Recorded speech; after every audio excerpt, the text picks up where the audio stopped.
எந்த அளவுக்கு கன்ஃபெஷன் முக்கியம் அதை பற்றி தான் நம்ம பார்க்க போகிறோம். ஆண்டவருக்கு தான் நம்மளை பற்றி எல்லாமே தெரியுமே, எதுக்காக போய் கன்ஃபெஷன் பண்ணணும், எதுக்காக பாவங்களை அறிக்கையிடணும் அப்படின்னா இறைவார்த்தை என்ன சொல்லுது நாம பார்ப்போம். எதுக்காக நம்ம பாவங்களை அறிக்கையிடணும், எதுக்காக கன்ஃபெஷன் பண்ணணும். நீதிமொழிகள் 28:13 தம் குற்றப்பழிகளை மூடி மறைப்பவரின் வாழ்க்கை வளம் பெறாது, அவற்றை ஒப்புக்கொண்டு விட்டு விடுகிறவர் கடவுளின் இரக்கம் பெறுவார். One who confesses and forsakes them will obtain God's mercy. இதுதான் இறைவார்த்தையும் நமக்கு சொல்லுது. கடவுளுக்கு நிச்சயமாக நம்மளை பத்தி எல்லா விஷயங்களுமே தெரியும் தான். நம்ம எதுக்காக போய் அவர்கிட்ட அறிக்கையிடணும் பார்க்கும்போது, இப்போ ஒரு பாவத்தை நம்ம பண்ணிட்டோம், மனசுல நம்ம வருந்துறோம், அது அதோட சரி. இதே அந்த பாவத்தை நம்ம அறிக்கையிடுறதுக்கு, அதை நம்ம வெளியே சொல்றது அப்படிங்கும்போது அதுக்கு நமக்கு கொஞ்சம் எக்ஸ்ட்ராவா நிறைய கிரேஸ் நமக்கு தேவைப்படுது. அந்த ஒரு அருள் நமக்கு ஸ்பெஷலா இருக்கணும். அது என்ன அருள்னா தாழ்ச்சிங்கிற அந்த ஒரு புண்ணியம் நம்ம கிட்ட இருக்கணும். புண்ணியங்களில் சிறந்த புண்ணியம், த மதர் ஆஃப் வர்ச்சூஸ் அப்படின்னு சொல்லுவாங்க. Humility is the mother of virtues. புண்ணியங்களில் சிறந்த புண்ணியம் தாழ்ச்சி. இந்த தாழ்ச்சிங்கிற ஒரு விஷயம் இருந்தாதான் நம்முடைய பாவங்களை நம்மளால அறிக்கையிட முடியும். எப்ப நாம ஆண்டவருக்கு எல்லாமே தெரியும், நான் எதுக்கு அறிக்கையிடணும், நான் மனசுக்குள்ள ஆண்டவர்கிட்ட ஒப்புரவாயிட்டேன் அப்படின்னு நம்ம மனசுலயே நாம நினைச்சிட்டு இருக்கும்போது இறைவார்த்தை நமக்கு சொல்வது என்னன்னா, தம்முடைய பாவங்களை மூடி மறைப்பவருடைய வாழ்க்கை வளம் பெறாது. இதுவே நாம அறிக்கையிடும் போது ஆண்டவருடைய இரக்கத்தை நாம பெற்றுக்கொள்கிறோம். இந்த உலகத்துல மனுஷர்களாக நமக்கு வேண்டியது ஆண்டவருடைய இரக்கம்ங்கிற ஒரு விஷயம்தான். எவ்வளவுதான் நமக்கு பிளெஸிங்ஸ் எல்லாமே நமக்கு கொட்டி கொட்டி இந்த உலகம் நமக்கு எவ்வளவு நாளும் கொடுக்கலாம், உறவுகள் நமக்கு எவ்வளவு நாளும் கொடுக்கலாம், எல்லாத்தையுமே கடந்து நாம எப்பயுமே நாம தேடிட்டு அலைஞ்சிட்டு இருக்கிறது நமக்கு ரொம்ப ரொம்ப அவசியமானது. மனிதர்களாக நமக்கு வேண்டியது, இந்த உலக வாழ்க்கையில மிக அவசியமானது ஆண்டவருடைய இரக்கம். இந்த இரக்கத்தை நாம பெற்றுக்கொள்வதற்காக நம்முடைய பாவங்களை நிச்சயமாக நாம அறிக்கையிட வேண்டும். அப்படிதான் இறைவார்த்தையும் நமக்கு சொல்லுது. எதுக்காக போய் பாவங்களை குருவானவர்கிட்ட அறிக்கையிடணும்? நம்ம பாவங்களை குருவானவர்கிட்ட போய் அறிக்கையிடும் போது ஃபாதர்ஸ் கிட்ட போய் கன்ஃபெஷன் பண்றதுனால ஃபாதர்ஸ் என்ன பண்ண போறாங்க? ஃபாதர் அதை எப்படி நியூட்ரலைஸ் பண்ணி எப்படி அந்த பாவங்களுக்கு மன்னிப்பு கொடுத்து அந்த பாவத்துக்கு அவங்க என்ன பரிகாரம் செய்ய முடியும் அப்படின்னு நம்ம கேட்டோம்னா, இறைவார்த்தை என்ன சொல்லுது, ஆதியிலிருந்தே என்ன ஒரு வழக்கம் இருந்தது, எதை கடைபிடிச்சிட்டு வந்தாங்க அப்படின்னு நாம பார்க்கிறோம். லேவியர் பிரிவு 5 இறைச்சொற்றர்கள் 5-6 முடிய, அவர் தவறிழைத்தவராக காணப்படும் போது தாம் இழைத்த குற்றத்தை அறிக்கையிட்டு, இடையில சில பரிகாரங்கள் எல்லாம் வருது, அவருக்காக குரு அவரது பாவம் நீங்குவதற்கு பாவ கழுவாய் நிறைவேற்றுவார். ஒருத்தர் ஒரு தவறு செஞ்சுட்டாருன்னா அவர் ஒரு குருவானவர்கிட்ட போய் தன்னுடைய பாவங்களை அறிக்கையிட்டு பலியை ஒப்பு கொடுக்கும் போது அந்த குருவானவர் இவருடைய சார்பாக அவருடைய பாவங்கள் நீங்குவதற்காக பாவ கழுவாயை நிறைவேற்றுகிறார். இதுதான் ஒரு குருவானவரனுடைய பணி. இந்த பணியை ஒருத்தருடைய பாவங்களுக்காக பலியை ஒப்பு கொடுக்கிறது, பாவ கழுவாயை செய்யறதுங்கிறது ஒரு குருவானவரால, ஒரு பிரீஸ்ட்னால மட்டும்தான் முடியும். லேவியர் நூல் பிரிவு 19 இறைச்சொற்றர்கள் 21-22 நாம பார்க்கிறோம். அவன் தன் குற்றப்பழி நீக்கும் பலியாக ஆட்டுக்கிடாய் ஒன்றை ஆண்டவருக்கு சந்திப்பு கூடார வாயிலுக்குள் கொண்டு வர வேண்டும். அதனால் அவன் செய்த குற்றத்திற்காக ஆண்டவர் திருமுன் குரு கரை நீக்கம் செய்வார். அப்போது அவன் செய்த பாவம் மன்னிக்கப்படும். தன்மேல் இருக்க குற்றப்பழி நீங்கும்படிக்கு குருவானவர்கிட்ட வந்து ஆட்டுக்கிடைய பலியாக ஒப்பு கொடுக்கும் போது அந்த குருவானவர் இவருக்காக ஆண்டவர் முன்னாடி இருந்து கரை நீக்கம் செய்யறாரு. இந்த குருவானவருடைய இந்த பிரீஸ்ட்ஹுட், இந்த பணியை தான் நம்முடைய குருக்கள் தொடர்ந்து செஞ்சுட்டு வராங்க. எபிரேயர் நூல்ல பார்க்கிறோம், Jesus is the high priest. எல்லாருடைய பாவங்களுக்கும் கழுவாயாக ஜீசஸ் வந்து ஒரு பரிகாரத்தை செஞ்சுட்டாரு, எல்லாருக்காகவுமே அவர் உயிர் விட்டுட்டாரு.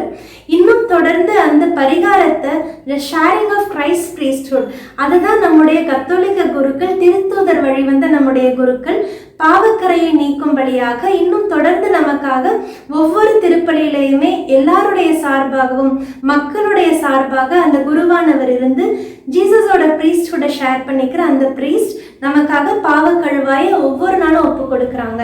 ஒரு ஃபாதர் கிட்ட போய் கன்ஃபெஷன் பண்றோம், நம்மளுடைய பாவங்களை அறிக்கையிடுறோம். அந்த ஃபாதர் நம்முடைய பாவங்களை அப்சால்வ் பண்ணி நமக்கு மன்னிப்பு கொடுத்து அமைச்சிடுறாங்க. நாம ஆண்டவருடைய மன்னிப்பை பெற்றுக்கொண்டு ஆண்டவருடைய இரக்கத்தை பெற்றவங்களாக நாம வந்துடுறோம். நம்முடைய கடமை அதோட முடிஞ்சிருது. அந்த குருவானவருடைய கடமை அதோட முடிகிறது கிடையாது. ஒவ்வொரு நாளும் ஒரு குருவானவர், அது உங்களுக்கு compulsory, it is a mandatory rule. ஒவ்வொரு குருவும் டெய்லி ஒரு திருப்பலியை நிறைவேற்றி ஆகணும். ஒவ்வொரு நாளும் ஒப்பு கொடுக்குற அந்த திருப்பலியில அந்த குருவானவர் நம்முடைய பாவங்களுக்காக பாவ கழுவாயை நிறைவேற்றுறாரு. ஆண்டவர் திருமுன் நம்முடைய குற்றங்களுக்காக கரை நீக்கம் செய்கிறாரு. ஒவ்வொரு திருப்பலியிலையுமே அது ரிவைவ் ஆகிட்டே இருக்கும். நாம் அந்த ஃபாதரோட மெமரியில இருக்கோமோ இல்லையோ, அவங்க ஞாபகம் வச்சிருக்காங்களோ இல்லையோ, இந்த ஸ்பிரிச்சுவல் ரெல்முங்கிறது ஒன்று இருக்கு. எப்போ நாம போய் ஒரு கன்ஃபெஷனுக்காக ஒரு ஃபாதர் கிட்ட போய் கன்ஃபெஷன் கேட்குறோமோ அப்பவே நாம அந்த குருவானவருடைய ஸ்பிரிச்சுவல் சைல்டு ஆயிடுறோம். அந்த ஸ்பிரிச்சுவல் ஃபாதருக்கு நாம ஒரு ஸ்பிரிச்சுவல் சைல்டு ஆயிடுறோம். லைஃப் லாங் அந்த ஃபாதருடைய ஸ்பிரிச்சுவல் சர்க்கிள்குள்ள நாம இருந்துட்டே இருப்போம். ஒவ்வொரு நாளும் அந்த குருவானவர் ஒப்பு கொடுக்குற அந்த திருப்பலியில அவர் அறிஞ்சிருக்காரோ அறியலையோ மறந்துட்டாலும் கூட அந்த ஸ்பிரிச்சுவல் ரெல்முங்கிறது ஒன்று இருக்கு. ஆன்மாவின் அளவுல ஸ்பிரிச்சுவலி நமக்காகவும் சேர்த்து அந்த குருவானவர் ஒவ்வொரு நாளும் பாவ கழுவாய ஒப்பு கொடுத்துட்டே நமக்காக கரை நீக்கம் செஞ்சுட்டே இருக்காரு. நம்ம செய்யற கன்ஃபெஷன் நமக்கு ரிவைவ் ஆகிட்டே இருக்கும். நம்முடைய பாவங்களுக்காக எப்பயுமே நாம மன்னிப்பு பெற்று ஆண்டவரோட இரக்கத்தை பெற்று கொண்டு வந்துட்டு இருக்கோம். இந்த ஒரு அத்தாரிட்டிங்கிறது, இந்த ஒரு வரம் நம்முடைய கத்தோலிக்க குருக்களுக்கு கொடுக்கப்பட்டிருக்கு. திருத்தூதர் வழி வந்தது. நான் எல்லா பாவங்களையும் போய் ஆண்டவர்கிட்ட தான் அறிக்கையிடுவேன், டைரக்டா நான் ஆண்டவர்கிட்டே போய் கன்ஃபெஷன் பண்ணிப்பேன், எதுக்காக நான் போய் ஃபாதர் கிட்ட கன்ஃபெஷன் பண்ணும் அப்படி கூட கேட்குறவங்க இருக்காங்க. நாம ஃபாதர் கிட்ட போய் கன்ஃபெஷன் பண்ணும்போது அந்த ஃபாதர் டைரக்டா உடுப்பு போட்டு அப்படியே போய் உட்கார மாட்டாங்க. ஒவ்வொரு குருவானவரும் ஒரு சாக்ரமெண்ட் அட்மினிஸ்டர் பண்ணும்போது அங்க முதல்ல ஸ்டோல் போடுவாங்க. அவங்க ஜீசஸோட பர்சன் அந்த இடத்துல இருந்து அந்த ஒரு அருட்சாதனத்தை நம்ம பிளெஸ்ஸிங்கை நம்ம கொடுக்குறாங்க. ஸ்டோல் போடுவாங்க. இல்லை திருப்பலியின் போது அவங்க அந்த வெஸ்ட்மெண்ட்டை போட்டுப்பாங்க. அப்போ ஒரு குருவானவர் அந்த கன்ஃபெஷன் பாக்ஸ்லையோ இல்லை பலிப்பீடத்தில் இருக்கும்போதோ ஒரு சாக்ரமெண்ட்டில் பிளெஸ்ஸிங் கொடுக்கும்போது ஜீசஸோட பர்சனில் தான் அங்கே இருக்காங்க. அப்போ அந்த பாவங்களை நாம் அறிக்கையிடும் போது இதே நம்ம பர்சனலாக நம்ம ப்ரேயர் பண்ணிக்கிறோம், நம்ம மன்னிப்பு கேட்குறோம் போது நம்ம மனசில் நினச்சிக்கிறோம். இதுவே ஒரு கன்ஃபெஷனில் நாம் போய் ஒரு குருவானவர்கிட்ட நம்முடைய பாவங்களை அறிக்கையிடும் போது அந்த குருவானவர் இயேசுவினுடைய இடத்திலிருந்து அவங்களுடைய வாயால நாம கேட்கிறோம், ஆண்டவர் உங்களுடைய பாவங்களை மன்னிக்கிறாரு, நானும் மன்னிக்கிறேன் அப்படின்னு சொல்லி நம்மளை அப்சால்வ் பண்ணி அந்த ஃபாதர் நம்மளை அமைச்சு விடுவாங்க. இந்த ஒரு அக்னாலஜ்மெண்ட் இது நமக்கு கிடைக்கிறது கன்ஃபெஷன்ல மட்டும்தான். நாம போய் ஒரு குருவானவர்கிட்ட அந்த இடத்துல ஜீசஸ் இருக்கும்போது நம்ம ஜீசஸ் கிட்ட அறிக்கையிடும் போது ஆண்டவருடைய குரலாக இருந்து அந்த குருவானவர் நமக்காக பலியை ஒப்பு கொடுக்குற அந்த குருவானவர் தான் ஆண்டவரோட இடத்துல இருந்து நமக்கு சொல்றது, ஆண்டவர் உங்களுடைய பாவங்களை மன்னிக்கிறாரு, நானும் மன்னிக்கிறேன். அவர் கொடுக்கப்பட்ட அந்த குருங்கிற அந்த அத்தாரிட்டியோட அவங்க சொல்லுவாங்க. அந்த குறிப்பிட்ட ஜெபங்களை சொல்லி நம்மளை அப்சால்வ் பண்ணி அமைச்சிடுவாங்க. இந்த அக்னாலஜ்மெண்ட், ஆண்டவர் உங்களுடைய பாவங்களை மன்னிக்கிறாரு, மன்னிச்சிட்டாரு அப்படின்னு நாம கேட்கறது, இந்த அக்னாலஜ்மெண்ட் நமக்கு கிடைக்கிறது கன்ஃபெஷன்ல மட்டும்தான். இதுவே நாம இறைவார்த்தையில பார்க்குறோம். தாவீது அரசர் பெரிய ஒரு பாவத்தை பண்ணிடுறாரு, ஆண்டவரோட கோபத்தை பெற்றுக்கொள்கிறாரு. ஆண்டவர் அவ்வளோ கோபமா இருக்காரு அவர் மேல, பெரிய ஒரு சாபம் அவரோட குடும்பத்துக்கே வருது. அப்ப அந்த தாவீது அரசர் மனம் வந்து ரொம்ப வருந்தி ஆண்டவர்கிட்ட அவரோட பாவத்தை அறிக்கையிட்டு மன்னிப்பு கேட்கிறார். நான் தப்பு பண்ணிட்ட ஆண்டவரே, நான் பாவம் செஞ்சுட்டேன்னு சொல்லும்போது அந்த பாவத்தை சுட்டி காட்டின அதே நாத்தான் இறைவாக்கினர் மூலமாக உடனேயே அங்க ஆன்சர் வருது. ஆண்டவனோட பாவங்களை மன்னிக்கிறாரு அப்படின்னு சொல்லிட்டு நீ சாக மாட்டாய் அப்படின்னு அந்த நாத்தான் இறைவாக்கினர் மூலமாக அவருக்கு உடனே ஒரு பதில் கிடைக்குது. 2 சாமுவேல் 12:13. அப்போது தாவீது நாத்தானிடம், நான் ஆண்டவருக்கு எதிராக பாவம் செய்துவிட்டேன் என்று சொன்னார். நாத்தான் தாவீதிடம், ஆண்டவரும் உனது பாவத்தை நீக்கிவிட்டார், நீ சாக மாட்டாய். இந்த வார்த்தையை கேட்கும்போது தாவீது அரசருக்கு முழுவதுமாக அந்த ஒரு கம்ப்ளீட் அக்னாலஜ்மெண்ட் ஆண்டவர்கிட்ட இருந்து கேட்குது. ஆண்டவரோட குரலாக இருக்கிற அந்த இறைவாக்கினர் அவராகவே அந்த இடத்துல அவருக்கு ஆண்டவர்கிட்ட இருந்து கிடைக்கிற அந்த மன்னிப்பை அவர்கிட்ட டிக்ளேர் பண்ணிடுறாரு. உன்னோட பாவங்கள் ஆண்டவர் மன்னிச்சிட்டாரு, நீ சாக மாட்டாய் அப்படின்ற அந்த ஒரு அக்னாலஜ்மெண்ட்டை கொடுத்து அந்த ஒரு ஆறுதலை தாவீது அங்க பெற்றுக்கொள்றாரு. இதுவே தாவீது போய் தனியாக ப்ரேயர் பண்ணிட்டு ஆண்டவர் என்னை மன்னிச்சிட்டாரு அவர் போயிருந்திருந்தாருனாலும் அவரோட மனசுக்குள்ள ஆழத்துல ஒருவேளை அந்த கில்ட் இருந்திருக்கலாம். இது அந்த இறைவாக்கினரனுடைய வாயினால ஆண்டவருடைய வார்த்தையை தாவீது அரசர் கேட்டு அவர் மன்னிக்கப்பட்டாருங்கிற அந்த மனநிறைவோட தன்னுடைய வாழ்க்கையை தொடர்ந்து ஆண்டவருக்காக வாழுறாரு. அந்த பாவங்களுக்கு ஏற்ற பரிகாரங்களையும் செஞ்சு அதற்கான சில தண்டனைகள் கொடுக்கப்பட்டதையும் ஏற்றுக்கொண்டு தொடர்ந்து அவருடைய வாழ்க்கையை ஆண்டவரை நம்பி வாழ ஆரம்பிக்கிறாரு. இந்த ஒரு அக்னாலேஜ்மெண்ட் நமக்கு கிடைக்கிறது கேத்தலிக் பிரீஸ்ட் நமக்கு கொடுக்குற அந்த கன்ஃபெஷன்ஸ் மூலமா தான். சரி, இது எல்லாமே பழைய ஏற்பாடு. புதிய ஏற்பாடுல எங்க இருக்குது கன்ஃபெஷன்? ஜீசஸ் சொல்லியிருக்காரா அப்படின்னு நாம பார்த்தோம்னா நம்ம புதிய ஏற்பாடுலையும் பார்க்குறோம். திருமுழுக்கு யோவான் கிட்ட ஜனங்க அவங்களுடைய பாவங்களை அறிக்கையிட்டு மனம் மாறி திருமுழுக்கு பெற்றுக்கொள்றாங்க. திருமுழுக்கு யோவான் கொடுக்கிறது மனமாற்றத்திற்கான திருமுழுக்கு. அதுதான் நம்ம இறைவார்த்தையிலையும் பார்க்குறோம். மார்க்கு நற்செய்தி 1 இறை சொற்றொடர்கள் 4 முதல் 5 முடிய. இதன்படியே திருமுழுக்கு யோவான் பாலை நிலத்துக்கு பாவ மன்னிப்பு அடைய மனம் மாறி திருமுழுக்கு பெறுங்கள் என்று பறைசாற்றி வந்தார். யூதேயாவின் அனைவரும் எருசலேம் நகரினர் யாவரும் அவரிடம் சென்றனர். தங்கள் பாவங்களை அறிக்கையிட்டு யோர்தான் ஆற்றில் அவரிடம் திருமுழுக்கு பெற்று வந்தனர். எல்லா மக்களுமே சேர்ந்து, அத்தனை பேர் திரளாக சேர்ந்து, எல்லாரும் சேர்ந்து திருமுழுக்கு யோவான் கிட்ட போய் தங்களுடைய பாவங்களை அறிக்கையிட்டு மனம் மாறி திருமுழுக்கை பெற்றுக்கொள்ளுறாங்க. இதுவும் ஜீசஸ் உலகத்துல வாழ்ந்த காலத்துல ஆண்டவர் இறந்து உயிர்த்தெழுந்த அப்புறமேட்டு யாருக்கிட்ட கன்ஃபெஷன் பண்ணாங்க? எதுக்காக ஒரு கேத்தலிக் பிரீஸ்ட் கிட்ட போய் நாம கன்ஃபெஷன் பண்ணணும் அப்படின்னு இறைவார்த்தையில நாம பார்க்கும்போது நமக்கு திருத்தூதர் பணிகள் 19:18 நாம பார்க்கிறோம்.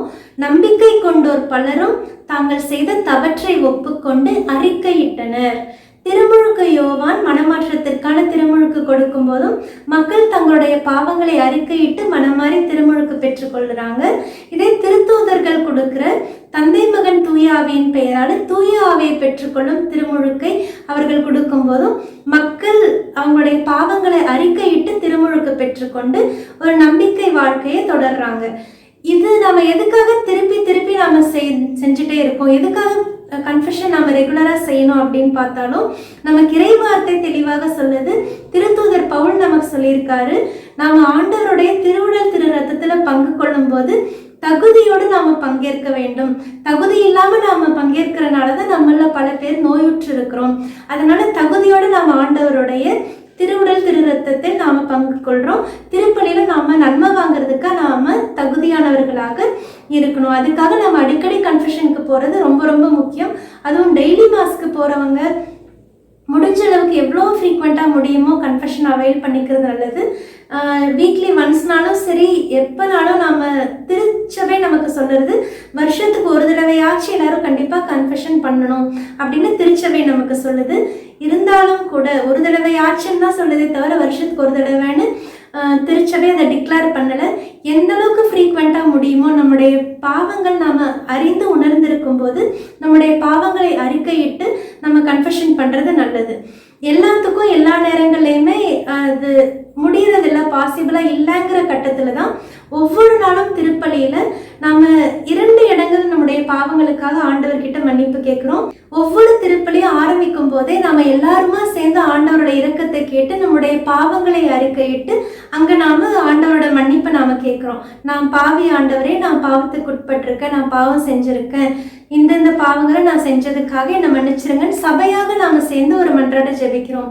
எல்லாம் வல்ல இறைவனிடமும் சகோதரர் சகோதரிகளே உங்களிடமும்னு ஆண்டவர்கிட்டையும் அங்கே கூடி இருக்கிற சபையில் இருக்க நம்முடைய சகோதரர் சகோதரிகள் எல்லாருக்கிட்டையும் அவங்களோட சேர்ந்து மாதாமா, எல்லா புனிதர்கள், வானதூதர்கள் இவங்க எல்லாருடைய பரிந்துரையுமே நாம கேட்டு எனக்காக வேண்டிக்கோங்கன்னு நாம் சொல்றோம். அந்த பாவங்களை நம்ம ஒவ்வொன்றத்தையுமே தனித்தனியா அறிக்கையிட முடியாதுங்கும் போது அதை நம்ம ஜென்ரலா சொல்றோம்.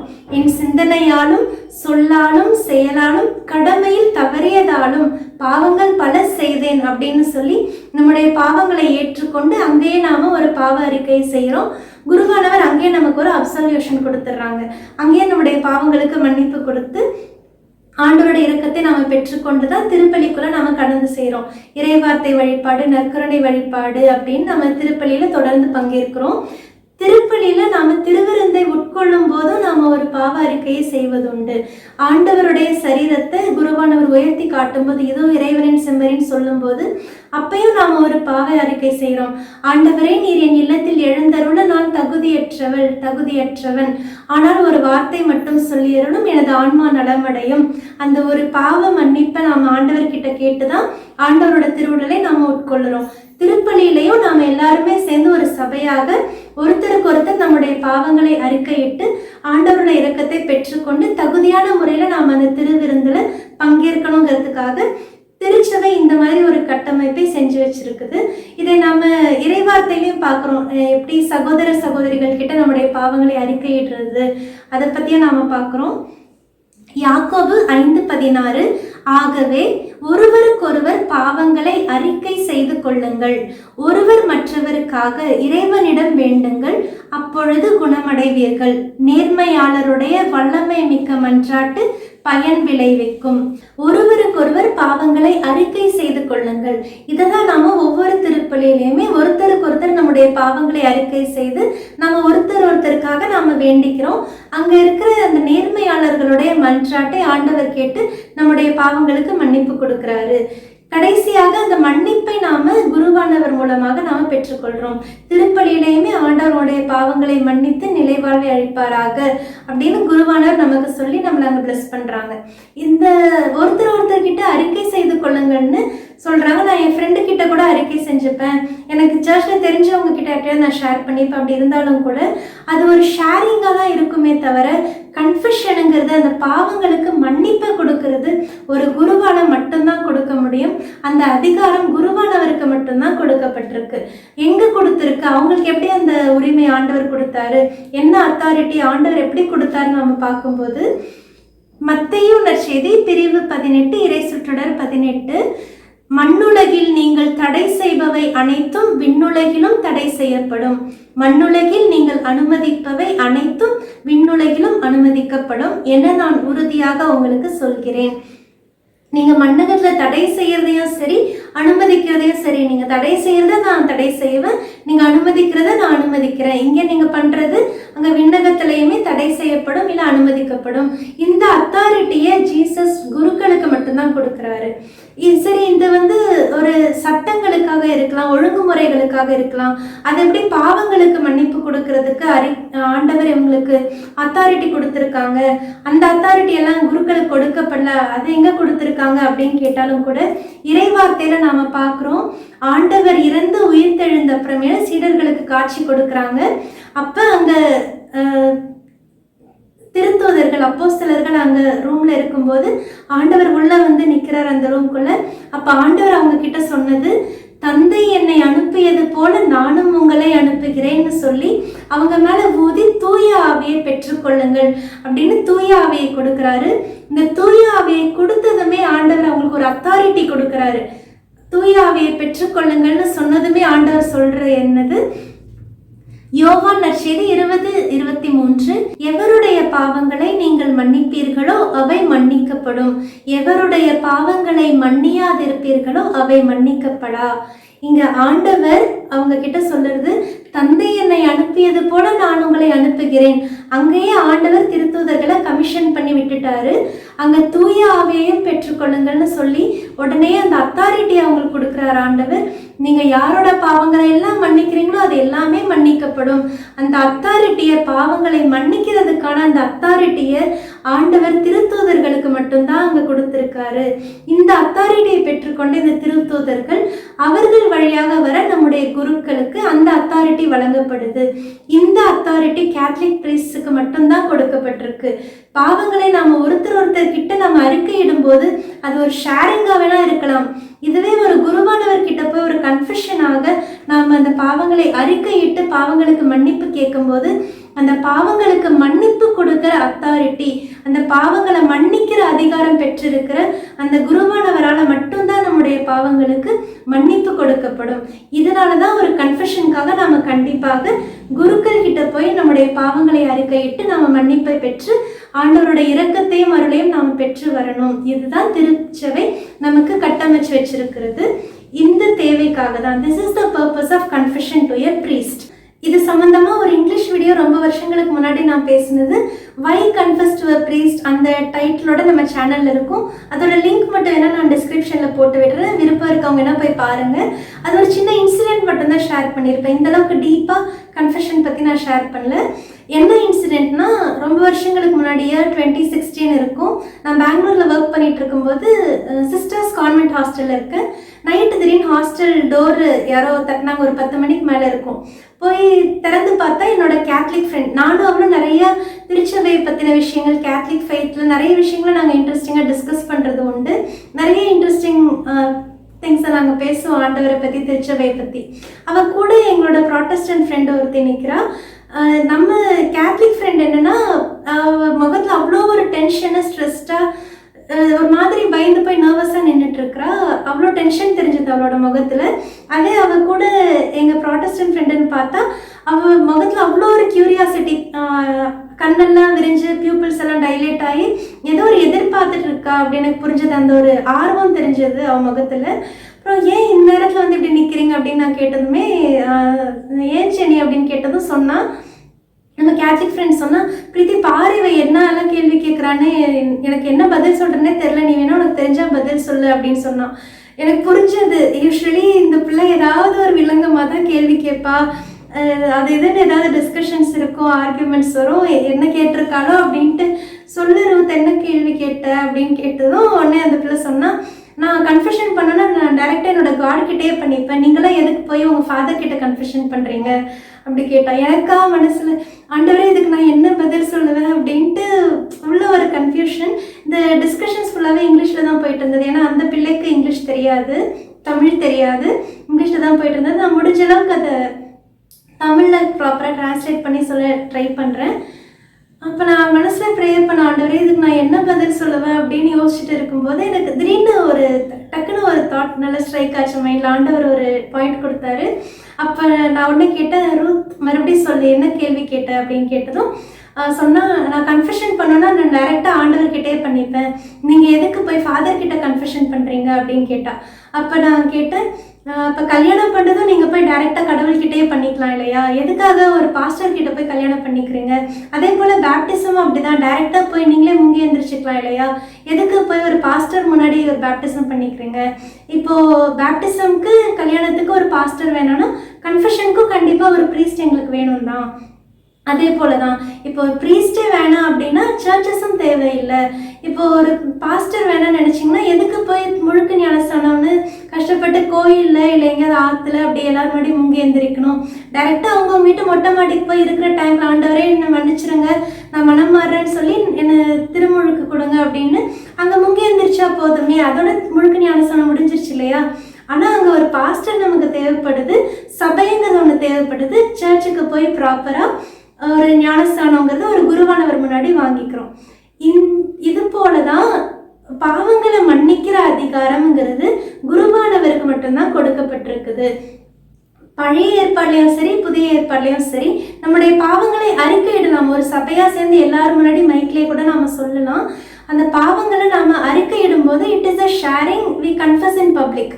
அந்த பாவங்களை மன்னிக்கிற அதிகாரம் பெற்றிருக்கிறது ஒரு குருவானவர் மட்டும்தான். ஒரு குருவால மட்டும்தான் பாவங்களை மன்னிக்க முடியும். அந்த அதிகாரம் நம்முடைய கத்தோலிக்க குருக்களுக்கு, திருத்தூதர்கள் வழி வந்த நம்முடைய குருக்களுக்கு மட்டும்தான் கொடுக்கப்பட்டிருக்கு. This is the beauty of Catholic priesthood. இந்த அதிகாரம், the authority to forgive one's sins in confession, இது வந்து கேத்லிக் ப்ரீஸ்டுக்கு மட்டும்தான் இருக்குது. இந்த வீடியோவை நான் ஸ்டார்ட் பண்ணும்போதே ஒரு பப்ளிக் கன்ஃபெஷனோட தான் ஸ்டார்ட் பண்ணேன்.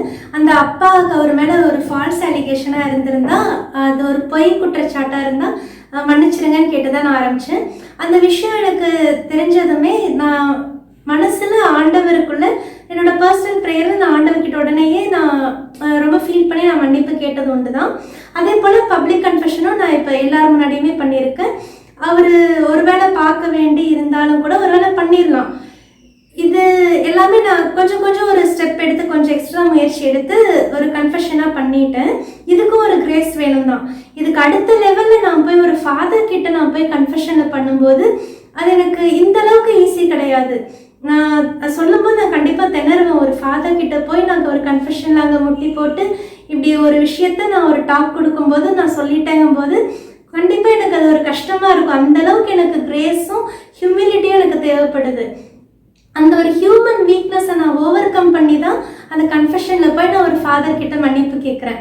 இப்படி நான் பப்ளிக்காவோ இல்லை பர்சனலாவோ நான் பண்ணுற கன்ஃபெஷனுக்கும் ஒரு குருவானவர்கிட்ட நான் போய் பண்ணுற கன்ஃபெஷனுக்கும் நிறைய வித்தியாசம் இருக்குது. அதில் என்னுடைய மனநிலை, சுபாவம் எல்லாமே மாறும். அந்த ஹியூமனாக என்னுடைய வீக்னஸ் எல்லாத்தையுமே தாண்டி அந்த இடத்துல ஆண்டவர் இருக்காரு அப்படிங்கிற அந்த ஒரு நம்பிக்கையும் கொண்டு வந்து, அங்கே இருக்கிறது ஒரு குருவானவர், ஒரு மனிதர் அல்ல, அந்த குருவானவரோட இடத்துல in this person Jesus is there, அந்த ஒரு ஃபெய்த்தும் எனக்கு இருக்கணும்.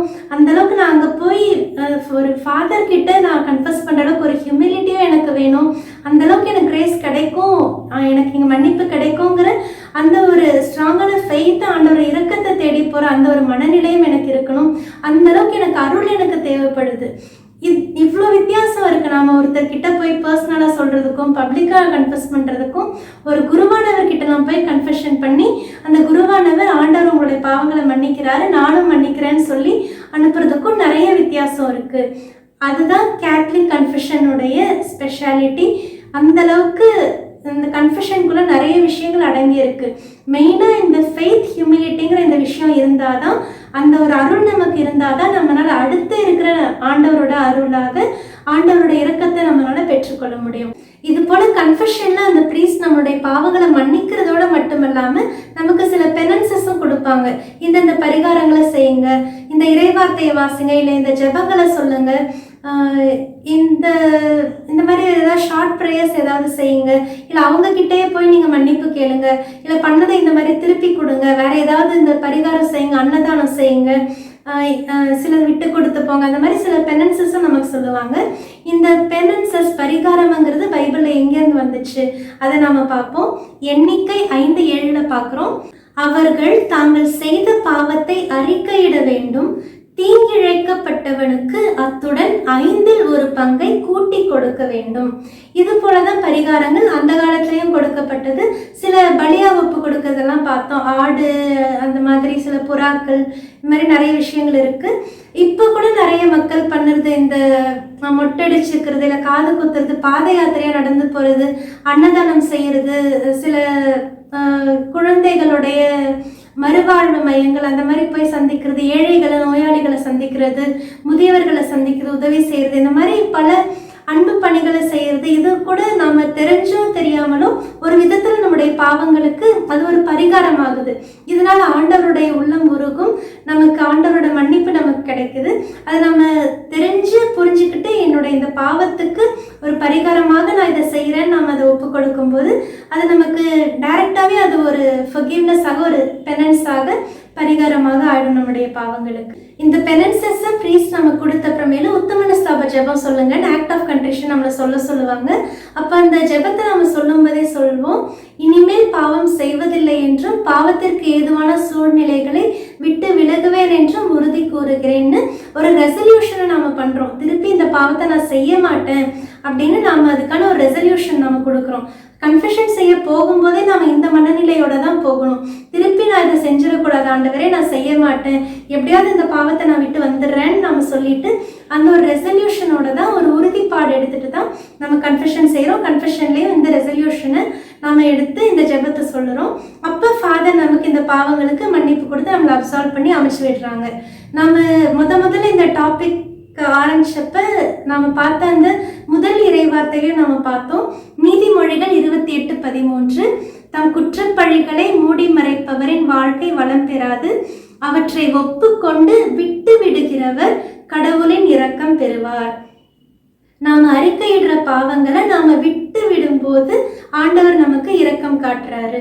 நம்ம எல்லா பாவங்களையுமே ஏதோ ஒரு பலவீனத்தோட தான் நாம செய்யறோம். இந்த ஊனியல்புக்குரிய தன்மை நமக்குள்ள எப்பயுமே இருந்துட்டே தான் இருக்கும்.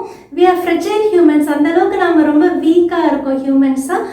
இந்த ஃபர்ஸ்ட் தாட்டுங்கிறது எல்லாருக்குமே வர்றது இயல்பு தான்.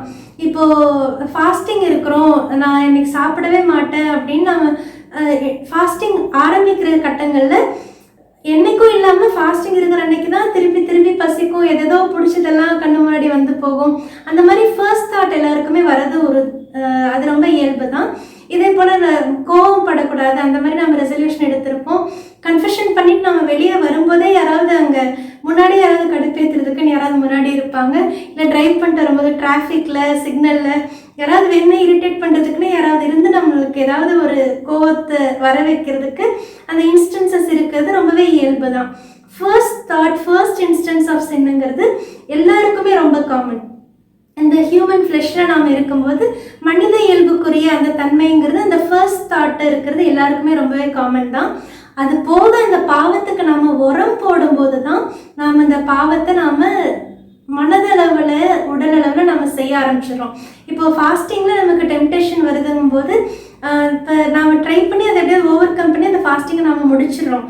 அப்போ தான் நம்ம சக்சீட் ஆகிறோம்.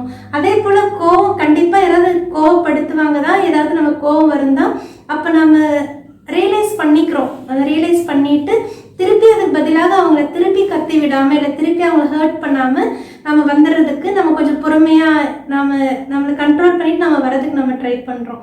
இது போல் நம்ம முயற்சி செஞ்சு அந்த சின்ன நம்ம ஓவர் கம் பண்ணும்போது தான் நாம் அந்த புனித நிலையை அடையிறோம். புனிதர்கள் யாருமே பாவமே செய்யாதவங்க புனிதர்கள் கிடையாது. பாவத்திலிருந்து எவ்வளோ சீக்கிரம் விழுந்து எந்திரிச்சாங்களோ அவங்க தான் புனிதர்கள். நாம ஒரு டெம்டேஷனை எவ்வளோ சீக்கிரம் நம்ம ஓவர் கம் பண்ணுறோமோ, எத்தனை தடவை நாம் ஒரு டெம்டேஷனை ஓவர் கம் பண்ணிகிட்டே இருக்கோமோ அந்த ஒவ்வொரு தடவையும் நாம் புனித நிலைக்கு ஆண்டவரால் கொண்டு வரப்படுறோம். இந்த கிரேஸ் நமக்கு கிடைக்கிறது கன்ஃபெஷன் மூலமாக தான். Confession is a seat of grace. ஒரு டெம்டேஷனை ஒரு பாவத்தை நம்ம ஓவர் கம் பண்ணுறதுக்கான கிரேஸ் நமக்கு கிடைக்கிறது இந்த கன்ஃபெஷன் மூலமாக தான். இந்த பாவம், தவறு, குற்றம் இது எல்லாமே ஹியூமன் வீக்னஸோட நம்ம எல்லாருமே செய்யறது இயல்பு தான். It is human nature. இதுக்குரிய படிக்கல்கள் அப்படின்னு இருக்கு, இன்டென்சிட்டி லெவல்ஸ்ன்னு ஒன்று இருக்கு. எவ்வளோ சீக்கிரமா நம்ம ஒரு பாவத்துல விழுந்துடுறோம், இல்லை எவ்வளோ சீக்கிரமா நம்ம அந்த பாவத்தை விட்டு நம்ம எந்திரிச்சிடுறோம், எவ்வளோ சீக்கிரமா அந்த டெம்டேஷனை நம்ம ஓவர் கம் பண்ணிடுறோம். இதை வச்சுதான் நம்முடைய ஸ்பிரிச்சுவாலிட்டி, நம்ம ஆண்டவரோட இருக்கிற நம்ம உறவுங்கிறது, எந்த அளவுக்கு நம்ம கிரேஸ் இருக்குங்கிறது இதுதான் தீர்மானிக்கிற விஷயம். இப்போ ஒரு பாவத்தை செய்யறதுக்கு அது ஒரு சைக்கலாஜிக்கல் டிஸார்டராக கூட இருக்கலாம், இல்லை அது ஒரு ஹேபிச்சுவல் சின்னா கூட ஆகலாம், செஞ்சு செஞ்சு பழகி போயிருக்கலாம், இல்லை ஒரு அடிக்ஷன் ஆகிடலாம் ஒரு கட்டத்தில். இந்த 3 விஷயங்களுக்குமே நிச்சயமாக கன்ஃபெஷனோட சேர்ந்து கவுன்சிலிங்கும் நிச்சயமாக தேவைதான். அந்த பாவம் எதுலேருந்து ஆரம்பிக்குது, அதனுடைய வேறு என்ன, finding the root of that sin, அந்த வேரை நாம் கண்டுபிடிச்சாதான் அந்த பாவத்தை முழுவதுமாக சரி பண்ணி அதை ஓவர் கம் பண்ணுறதுக்கான சொல்யூஷன்ஸ் என்னன்னு நமக்கு தெரியும். இந்த மாதிரி ஒரு பாவம் ஒரு டிஸார்டராகவோ ஹேபிச்சுவல் சின்னாவோ இல்லை அடிக்ஷனாவோ இருக்கும்போது நிச்சயமாக கன்ஃபெஷனோட சேர்ந்து கவுன்சிலிங்கும் அது நமக்கு தேவை தான். எல்லாருக்குமே ஏதோ ஒரு கட்டத்தில் நமக்கு கன்ஃபெஷனும் தேவை, கவுன்சிலிங்கும் தேவை தான். ஒவ்வொரு பாவமும் பலவீனமும் இல்லை மனநல பிரச்சனைகளும் நம்ம எல்லாருக்கிட்டையுமே காமனாக இருக்குது தான். ஒவ்வொரு விஷயமும் ஒரு துளியாச்சும் ஒரு சின்னோ ஒரு வீக்னஸோ இல்லை டிஸார்டரோ நம்ம எல்லாருக்கிட்டையுமே இருக்கிறது இயல்பு தான். எந்த அளவுக்கு ஒரு சின்னோ வீக்னஸோ இல்லை டிஸார்டரோ நம்ம கிட்ட ஜாஸ்தியா இருக்கு, எந்த அளவுக்கு அது தீவிரமா இருக்கு, இல்லை எவ்வளோ சீக்கிரமா நம்ம ஒரு டெம்டேஷனை ஓவர் கம் பண்ணி வரோம், எவ்வளோ சீக்கிரமா ஒரு இமோஷனை நம்ம ஹேண்டில் பண்றோம், அதை வச்சுதான் நம்முடைய கேரக்டர்ஸ்ல நாம டிஃபர் ஆகிறோம். இந்த ஒரு வேறுபாடு மட்டும்தான் நமக்குள்ள இருக்கே தவிர எல்லா பாவத்தின் தன்மையும் நம்ம எல்லாருக்குள்ளேயுமே இருக்குது. அதை நம்ம ஹேண்டில் பண்ற விதம், அதை நம்ம வெளிக்காட்டுற விதத்துல தான் நாம எல்லாருமே வேறுபடுறோம். நம்முடைய பாவங்கள், நம்முடைய சென்ஸ், வீக்னஸஸ், நம்ம கிட்ட இருக்க பிரச்சனைங்க நமக்குள்ள இருக்கிறத தாண்டி நாம் அதை ஹேண்டில் பண்றதை தாண்டி அது மற்றவங்களை பாதிக்கும் போது, நம்ம கிட்ட இருக்க பிரச்சனைங்க மற்றவங்களை அஃபெக்ட் பண்ணதும் போது அது ஒரு பெரிய பாவமாக மாறும். இப்போ சப்போஸ் ரொம்ப கோவப்படுறவங்க அப்படின்னு இருந்தா அந்த கோவத்தை அவங்க ஹேண்டில் பண்ண பார்க்குறாங்க, முன்னே இருந்ததை விட இப்போ அவங்க எவ்வளோ நல்லா கோவத்தை ஹேண்டில் பண்றாங்க. இந்த ஹேண்ட்லிங் ஆங்கர் பற்றி நான் ஃபியூச்சர் வேணும் ஏதாவது டாக் கொடுக்குறேன், வாய்ப்பு அமையறதுக்கு ஏற்ற மாதிரி. அப்படி ஒரு கோவத்தை எப்படி அவங்க ஹேண்டில் பண்ணுறாங்க, அந்த இமோஷன்ஸை பேலன்ஸ் பண்ணுறாங்கங்கிறது அது அவங்களுக்கு கொடுக்கப்பட்ட கிரேஸாக இருக்கலாம். அவங்க மாறிட்டு வராங்கன்னா இதுவே அந்த கோவம் கட்டுக்கடங்காத கோவமாக மாறி ஏதாவது முக்கியமான விலை உயர்ந்த பொருளான்னு கூட பார்க்காம அந்த ஒரு பொருளை உடைக்கிறது, ஃபோனை தூக்கி போடுறது, கதவை டப்பு டப்பு நடக்கிறது, வீட்டில் இருக்க பொருளுங்களை தூக்கி வீசுறது, இல்லை இந்த கோபத்தினுடைய உச்சக்கட்டமாக மாறி பக்கத்தில் இருக்கவங்களை எதையாவது எடுத்து அடிக்கிறது, இல்லை மற்றவங்கள காயப்படுத்தி கொலை பண்ணுற அளவுக்கு போகிறது, அந்த அளவுக்கு போகும்போது அந்த பாவத்தினுடைய தன்மை ஒரு பெரிய பாவமாக மாறிடும். அது மற்றவங்கள பாதிக்கும் போது அது ஒரு பெரிய பாவமாக மாறிடும். இறைவார்த்தையிலும் நம்ம பார்க்குறோம், எபேசியர் 4:26 பார்க்குறோம், be angry but do not sin, சினமுற்றாலும் பாவம் செய்யாதிருங்கள், பொழுது சாய்வதற்குள் உங்கள் சினம் தனியட்டும். நாம கோவப்பட்டாலும் கூட நம்ம தூங்க போறதுக்குள்ள எப்படியாவது நம்ம அதை ஹேண்டில் பண்ணி அந்த எந்த விஷயம் நம்மளை கோவப்படுத்துதோ அந்த விஷயத்த நம்ம மனசுலயாவது செட்டில் பண்ணி நம்ம ரிலாக்ஸ் ஆகிடணும். நம்ம அதே எண்ணத்தோட தூங்கும் போது தான் இந்த நெஞ்சு கரிக்கிறது, இந்த டைஜஷன் ப்ராப்ளம், சில பைல்ஸ், இந்த மாதிரி கஷ்டமான உடல் சார்ந்த பிரச்சனைங்க வர்றது, தூக்கம் இல்லாமல் போகிறதெல்லாம் ஆகிறதுக்கு வாய்ப்பு இருக்குது. இறைவார்த்தை அதை தான் நமக்கு சொல்லுது. Be angry but do not sin, let not the sun go down on your anger, சினமுற்றாலும் பாவம் செய்யாதிருங்கள், பொழுது சாய்வதற்குள் உங்கள் சினம் தனியட்டும். இந்த மாதிரி நம்ம எப்படி கோவத்தை ஹேண்டில் பண்ணுறது, இல்லை ஒரு பாவத்தை நம்ம எப்படி கட்டுக்குள்ளே வச்சுக்கிறது, எப்படி ஒரு டெம்டேஷனை நாம் ஓவர் கம் பண்ணுறதுங்கிறது நாம் ஆண்டவரோட உறவில் நாம் இருக்கும்போது அந்த கிரேஸ் ஆண்டவர் நமக்கு கொடுப்பாரு. இப்போதைக்கு ஒருத்தர் மேலே பயங்கரமாக கோவமோ வெறுப்போ இருக்குது, அவங்க பேசின பேச்சுக்கு இப்போ ஏதாவது எடுத்து அடிக்கணும் போல இருக்குது, இல்லை ஏதாவது பொருளை தூக்கி போடணும் போல இருக்குது, உடைக்கணும் போல இருக்குது, யாரையாவது அஃபெக்ட் பண்ணணும், அந்த மாதிரி நமக்கு கோவம் வரும்போது அந்த நிமிஷம் நமக்கு உடனேயே ஒரு கன்ஃபெஷனோ கவுன்சிலிங்கோ கிடைக்கலனாலும் கூட எதையாவது தூக்கி போட்டு நம்ம உடைக்கிறதுக்குள்ள ஒரு டெம்பரரியாக நம்ம அப்போதைக்கு அதை ஹேண்டில் பண்ணுறதுக்கு வேணால் நம்ம இதை செய்யலாம். அப்போதைக்கு நம்ம அதை ஹோல்ட் பண்ணிவிட்டு அவங்க மேலே நம்ம காட்டுறதுக்கு பதில் தனியாக அந்த இடத்துலேருந்து நம்ம மூவ் பண்ணிவிட்டு, ஃபார் எக்ஸாம்பிள் ஒரு நியூஸ் பேப்பர் கூட எடுத்துக்கோங்க. அவங்கள நினச்சி அவங்க செய்ய முடியாது, அந்த நியூஸ் பேப்பரை கிழிச்சு போடலாம். இது ரொம்ப சிம்பிளாக நம்ம ஈஸியாக ஹேண்டில் பண்ணிடலாம். அந்த மொமெண்ட்டுக்கு அப்போதைக்கு நம்மளை ஹோல்ட் பண்ணிட்டோம்னா அந்த இடத்துலேருந்து நம்ம வெளியே கொண்டு வந்துட்டு ஒரு நியூஸ் பேப்பரை கிழிச்சு போடுறது, இல்லை இந்த படங்கள்ல சில சீன்ஸ்லாம் காட்டுவாங்க, ஏதாவது பெண்ணை வச்சு இப்படி குத்துவாங்க, அது கூட ஒரு அக்ரெசிவ் நேச்சர் தான். அந்த மாதிரி இல்லாமல் அந்த நியூஸ் பேப்பரை கிழிச்சு போடுறதுக்கு முன்னாடி கூட ஒரு பெண் எடுத்து நல்லா கிறுக்கு நல்லா அதை கிறுக்கி விட்டுட்டு அதில் அந்த கோவம் நல்லா ரிலீஸ் ஆகும். நல்லா கிறுக்குன அப்புறமேட்டு அந்த நியூஸ் பேப்பரை கிழிச்சு போடலாம். கொஞ்சம் நேரம் அதை திருப்பி அந்த ஒரு 2-3 டைம்ஸ் நம்ம பண்ணும்போதே அந்தளவுக்கு இருந்த கோவம் கொஞ்சம் இறங்கி வந்துடும். அந்த மொமெண்ட்டுக்கு பயங்கரமாக கோவம் வருது, வெறுப்பு வருது, இல்லை இந்த பாவத்தை செய்ய தோணுது அப்படிங்கும்போது டெம்பரரியாக இதை ஹேண்டில் பண்ணுறதுக்கு நம்ம இதை செஞ்சாலே நம்ம அப்படியே பழக்கத்துக்கு கொண்டு வந்துடலாம். இந்த ஹேண்டில் பண்ணுற விஷயத்தில் எமோஷன்ஸ் அப்போதைக்கு நம்ம பேலன்ஸ் பண்ணுறது, இந்த செல்ஃப் டிசிப்ளின், செல்ஃப் கண்ட்ரோல், சுய ஒழுக்கம், சுய கட்டுப்பாடு, இந்த விஷயங்களை நம்ம ஓரளவுக்கு நம்ம அனலைஸ் பண்ணி கொண்டு வரும்போது கன்ஃபெஷன், கவுன்சிலிங் இதெல்லாம் நம்ம அணுகி செல்லும்போது கொஞ்சம் கொஞ்சமாக நமக்கு அந்த கிரேஸ் கிடைச்சி பாவம் பழகி போனது போல ஹேபிச்சுவல் சின்னாக இருக்கிறது ஹேபிச்சுவல் டிரான்ஸ்ஃபர்மேஷனாக மாறிடும். அப்படியே கொஞ்சம் கொஞ்சமாக நம்மளுடைய இயல்பே மாறி போயிடும். இந்த மாதிரி கூட நம்ம அதை ஓவர் கம் பண்ணுறதுக்கு டெம்பரரியாக நம்ம ஹேண்டில் பண்ணலாம். கன்ஃபெஷன் மூலமாக அதிகமாக அந்த கிரேஸ் நமக்கு கிடைக்கும். எந்த அளவுக்கு ஃப்ரீக்வெண்ட்டாக நம்ம கன்ஃபெஷனை தேடி போகிறோமோ அங்கே நமக்கு எந்த அளவுக்கு ஹியூமிலிட்டிங்கிற விஷயம் நமக்கு வருதோ, நம்ம ஹம்பிளாக இருக்கிற அளவுக்கு நமக்கு கிரேஸ் அந்த இரக்கத்தின் அரியணையில் கிடைக்கும்.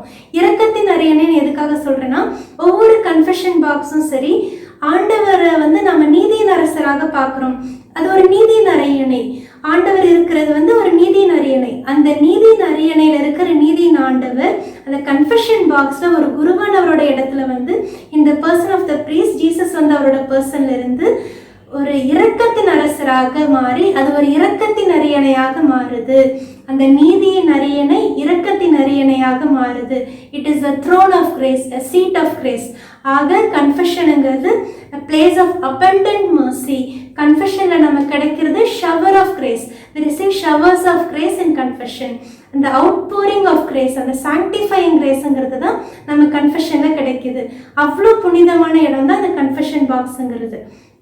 நாங்கள் என்ன மனநிலையோடு போகிறோம், எந்த அளவுக்கு நம்மக்கிட்ட அந்த ஹியூமிலிட்டி இருக்குது, மாறணுங்கிற எண்ணம் இருக்குது, அந்த டிட்டர்மினேஷன் நம்மக்கிட்ட எந்த அளவுக்கு ஸ்ட்ராங்காக இருக்கோ அந்த அளவுக்கு நமக்கு ஆண்டவர் கிரேஸும் கொடுத்துட்டே இருப்பார். நமக்கு ஒவ்வொரு சின்னையும் நம்ம ஓவர் கம் பண்ணுறதுக்கான கிரேஸ் நமக்கு ஆண்டவர்கிட்டேருந்து ஒவ்வொரு கன்ஃபெஷன் மூலமாக கிடைச்சிட்டே இருக்கும். நம்மக்கிட்ட இருக்கிற குறைகள், நம்முடைய பாவங்கள், பலவீனங்கள் மற்றவங்களை பாதிக்கிறது எந்த அளவுக்கு பெரிய பாவமோ அதே போலதான் மற்றவங்களே நம்முடைய பாவத்துக்குள்ள நாம இழுக்கிறது, மற்றவங்களே நம்முடைய பாவங்களால பலவீனத்தினால பாவம் செய்ய வைக்கிறது இன்னும் ரொம்ப பெரிய பாவம். இறைவார்த்தையிலையும் நாம பார்க்குறோம், ரொம்ப கடுமையா இருக்கு அந்த வார்த்தையை நாம கேட்கறதுக்கே. மத்தேயு நற்செய்தி 18:6, என் மீது நம்பிக்கை கொண்டுள்ள இச்சிறியோருள் எவரையாவது பாவத்தில் விழச் செய்வோருடைய கழுத்தில் எந்திரக்கல்லை கட்டி தொங்கவிட்டு ஆழ்கடலில் அமிழ்த்துவது அவர்களுக்கு நல்லது. நம்ம கிட்ட இருக்க அந்த பாவத்தினுடைய தன்மை, அது என்ன பாவம்னே தெரியாத அளவுக்கு ரொம்ப இன்னசென்ட்டாக இருக்கவங்க, இல்லை நான் அந்த பக்கமே போக விரும்பலன்னு ஒரு ஹோலியாக இருக்க நினைக்கிறவங்க, அப்படி இன்னசென்ட்டாக இருக்கவங்கள நம்முடைய பாவத்துக்குள்ளே இழுத்து அவங்கள இந்த பாவத்துக்குள்ளே தள்ளுறதுங்கிறது இவ்வளோ பெரிய பாவமாக, அதுக்கு இந்த அளவுக்கு பெரிய தண்டனையை கொடுக்கலான்னு இறைவார்த்தை நமக்கு சொல்லுது. அந்த அளவுக்கு மற்றவங்கள பாவத்தில் விழச் செய்கிறவங்கள, அது அச்சிறியவர்களுங்கும் போது அந்த அளவுக்கு இன்னசென்ட்டாக இருக்கிற ஆண்டவருக்கு பிரியமான ஆண்டவரை நம்பி வாழுறவங்க, அந்த சிறியவங்களை, அந்த இன்னசென்ட்டாக இருக்கிற அந்த எளிய மக்களை நம்ம பாவத்தில் விழச் செய்யும் போது அவங்களோட கழுத்தில் ஒரு எந்திர கல்லை கட்டி தொங்க விட்டு அவங்கள ஆழ்கடலை அமிழ்த்துவது நல்லது அப்படின்னு அந்த அளவுக்கு ஒரு பெரிய தண்டனையை கூட அவங்களுக்கு கொடுக்கலாம் அப்படின்னு இறைவார்த்தை நமக்கு சொல்லுது. இது நம்ம குடும்ப உறவுகளில் கூட நிறைய பார்க்குறோம். ஒருவேளை இன்லாஸ்குள்ள ப்ராப்ளம் இருக்கலாம். அப்போது ஒருவேளை மருமகளுக்கு மாமியாரை பிடிக்கல, அவங்க ரொம்ப டார்ச்சர் பண்ணியிருக்காங்க, இனிமேலாவது அவங்க எல்லாம் நிம்மதியாக இருக்கணும் அப்படி இந்த மருமக அவங்கள்ட்ட தனியாக வாழணும்னு நினைக்கும் போது அவங்க குழந்தையையும் அந்த பாட்டியோட பாசம் கிடைக்காம போகணும் அப்படி நினைக்கிறது. அவங்க பாட்டி இந்த மாதிரி அந்த மாதிரி அவங்ககிட்ட பேசாத, இல்லை அவங்க பேசுறத கட் பண்ணுறது, குழந்தைய அந்த பாட்டிக்கிட்ட சேர விடாமல் தடுக்கிறது, இந்த மாதிரி அவங்களுக்குள்ள இருக்கிற கிரட்ஜில் இந்த வீக்னஸை வச்சு இந்த குழந்தைக்கு அந்த பாட்டிங்கிற உறவு இல்லாமல் பண்ணுறதுங்கிறது இது ஒரு பாவம். அப்போ அந்த குழந்தைக்குள்ளே அந்த வெறுப்புணர்வை நம்ம கொண்டு வந்துடுறோம், அவங்க கெட்டவங்கிறத திணிச்சிடறோம். இந்த இன்லாஸ்குள்ள மட்டும் இல்லை, குடும்ப உறவுகளில் இந்த பொசசிவ்னஸ் இல்லை இன்செக்யூரிட்டிங்கிற பேரில் இந்த மாதிரி நிறைய விஷயங்கள் நடந்துட்டு இருக்கிறது உண்மைதான். ஃப்ரெண்ட்ஷிப்ஸ்குள்ளேயும் இது நிறைய இருக்குது. எல்லா உறவுகளில், ஆஃபீஸஸில், இந்த கரப்ஷன் நடக்கிற இடங்கள்ல எல்லாத்துலேயுமே ஏதோ ஒரு விதத்தில் அந்த இன்னசென்ட்டாக இருக்கவங்களையும் அந்த பாவத்தில் தள்ளி அவங்களே அந்த பாவத்தை செய்ய வைக்கிற அளவுக்கு, தூண்டுற அளவுக்கு, இல்லை அவங்கள அந்த பாவத்துக்குள்ளே தள்ளுற அளவுக்கு இன்ஸ்டன்சஸ் இருக்கிறது நிறைய காமனான விஷயம்தான். ஏற்கனவே சொன்னது போல நம்ம கிட்ட பாவங்கள், பலவீனங்கள் இருக்கலாம். நம்ம எந்த அளவுக்கு அதை விட்டு நம்ம மீண்டு வர ட்ரை பண்ணுறோம், எந்த அளவுக்கு நம்ம முயற்சி செஞ்சுட்டே இருக்கோங்கிறது தான் நம்முடைய புனிதத்தன்மையை நிரூபிக்குது. அதுதான் நம்முடைய புனிதத்தன்மையை தீர்மானிக்குது. ஒரு டெம்டேஷனை நம்ம ஓவர் கம் பண்ணும்போது எல்லாமே நம்ம புனிதர்கள் தான். நம்முடைய ஸ்பிரிச்சுவாலிட்டிங்கிறது நம்முடைய சுய ஒழுக்கம், சுய கட்டுப்பாடு, செல்ஃப் டிசிப்ளின், செல்ஃப் கண்ட்ரோல், இந்த 2 விஷயங்களை வச்சு தான் தீர்மானிக்கிறோம். ஒருத்தர் எந்த அளவுக்கு ஒரு விஷயத்துல, இல்லை ஏற்கனவே செஞ்சுட்டு இருந்த விஷயமா இருக்கலாம், இல்லை புதுசாக அவங்க இன்ட்ரடியூஸ் ஆகிற ஒரு சர்க்கிள் இருக்கிற விஷயமா இருக்கலாம். இந்த நீதி, இல்லை தர்மம், இல்லை ஆண்டவர் முன்னாடி ஒரு நீதி உள்ளவராக, ஆண்டவருக்கு பிரமாணிக்கம்ங்கிற ஒரு விஷயத்தை கையில் எடுத்து ஆண்டவருக்கு இது பிடிக்காதுங்கிற அந்த ஒரு காரியத்துக்காக, அந்த ஒரு காரணத்துக்காக நான் இதை செய்ய மாட்டேங்கிற அந்த ஒரு சுய ஒழுக்கம் அவங்களுக்குள்ள இருக்கு. இல்லை இதை நான் செய்ய மாட்டேன், எனக்கு பிடிக்குது ஆனாலும் நான் செய்ய மாட்டேன், இதை ஆண்டவர் ஹர்ட் பண்ணுங்கிறதுக்காக செய்ய தவிர்க்கிற அந்த ஒரு சுய கட்டுப்பாடுங்கிறது நம்ம கிட்ட இருக்குதுன்னா அப்போதான் நம்ம உண்மையாகவே அந்த நல்ல ஸ்பிரிச்சுவல் பர்சனுங்கிற நம்ம ஸ்பிரிச்சுவாலிட்டியை அதை தீர்மானிக்கும். இந்த self discipline and self control, இந்த விஷயத்தை வச்சு ஒருத்தருடைய ஸ்பிரிச்சுவாலிட்டியில் நம்ம எந்த அளவுக்கு க்ரோ ஆகிட்டு வரோம், எந்த அளவுக்கு நம்ம இன்னும் ஆண்டவரோட அருளை பெற்றிருக்கிறோம், ஆண்டவரோட உறவில் நாம் உறுதியாக இருக்கோம், பிரமாணிக்கணுங்கிறது இதில் வச்சு நம்மளே அனலைஸ் பண்ணிக்கலாம். நாம் எப்பவுமே மற்றவங்க எப்படி இருக்காங்க நம்ம பார்க்க வேணாம், அவங்கக்கிட்ட செல்ஃப் டிசிப்ளின் இருக்கா, அவங்கக்கிட்ட செல்ஃப் கண்ட்ரோல் இருக்காங்கிறத நம்ம அனலைஸ் பண்ண வேண்டாம். நம்ம கிட்ட இருக்கா, நாம எந்த அளவுக்கு மாறிட்டு வரோங்கிறத நாம பார்த்து நமக்குள்ள சேஞ்சஸ் கொண்டு வருவோம். நாம சேஞ்ச் ஆகும்போது நம்ம கூட இருக்கவங்க, நம்மளை பார்க்குறவங்க, நம்ம கூட பழகிறவங்க ஆட்டோமேட்டிக்காக அவங்களுக்குள்ள ஏதோ ஒரு இன்ஸ்பிரேஷன் ஆகி ஆண்டவர் அவங்களையும் நம்ம மூலமாக அவங்களுக்குள்ள செயல்படுவார். மாற்றம் தானாக உருவாகும். ஒவ்வொரு மாற்றமுமே நம்ம கிட்ட தான் ஆரம்பிக்குது.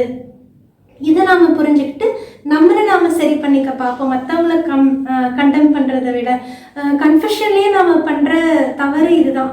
கன்ஃபெஷனுக்கு போயிட்டு நம்முடைய பாவத்தை சொல்லணுமே தவிர இந்த ரீசன்னால இல்லை அவங்க சொன்னனால நம்ம ஜஸ்டிஃபை பண்ணக்கூடாது. ஃபார் எக்ஸாம்பிள், நான் ஸ்டார்டிங்கில் சொன்ன இந்த பப்ளிக் கன்ஃபெஷன், நான் அந்த கன்ஃபெஷன் நான் பண்ணது தப்பு, இந்த விஷயத்தை நான் இப்படி பேசிட்டேன், அதோட கன்ஃபெஷன் முடிஞ்சது. மற்றபடி அவங்க நியூஸில் அப்படி சொன்னாங்க, நியூஸில் இந்த விஷயத்த சொல்லலை, இவங்க என்கிட்ட அப்படி தான் சொன்னாங்கன்னு இதனால நான் இந்த விஷயத்தை இப்படி பேசிட்டேன்னு சொல்லும்போது நாம் அந்த சின்ன ஜஸ்டிஃபை பண்ண ஆரம்பிக்கிறோம். அப்போ அது கன்ஃபெஷன் ஆகாது. கன்ஃபெஷனில் போயிட்டு நம்ம பற்றி, நம்முடைய வீக்னஸஸை பற்றி மட்டும்தான் நம்ம பேசணுமே தவிர மற்றவங்களோட வீக்னஸஸ் அவங்கனால நம்ம மற்றவங்க பாயிண்ட் அவுட் பண்ணி பிளேமை இன்னொருத்தர் மேலே போடக்கூடாது. கன்ஃபெஷனில் நம்ம இதை செய்யக்கூடாது. ஸோ எந்த மனநிலையோட நம்ம கன்ஃபெஷனுக்கு போகணும் அப்படிங்கிறது ரொம்ப முக்கியம். எந்த மனநிலையோட இப்போ கன்ஃபெஷனுக்கு நாம் போகணும்? நம்ம ஆண்டவரோட கர்த்தர் கற்பித்த ஜெபத்தில் நாம் சொல்கிறது போலவே எங்களுக்கு எதிராக குற்றம் செய்வோரை நாங்கள் மன்னிப்பது போல எங்கள் குற்றங்களையும் மன்னியும்.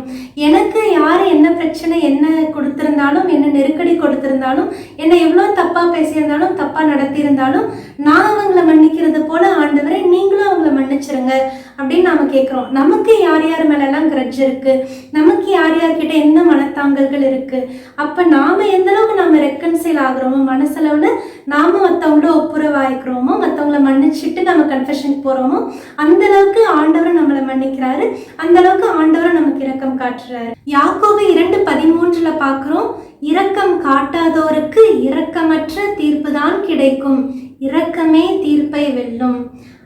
ஒவ்வொரு கன்ஃபெஷனுங்கிறது ஒரு ஜட்ஜ்மெண்ட் சீட்ல இருக்கிற ஆண்டவர் ஒரு மர்சி சீட்டுக்கு வராரு.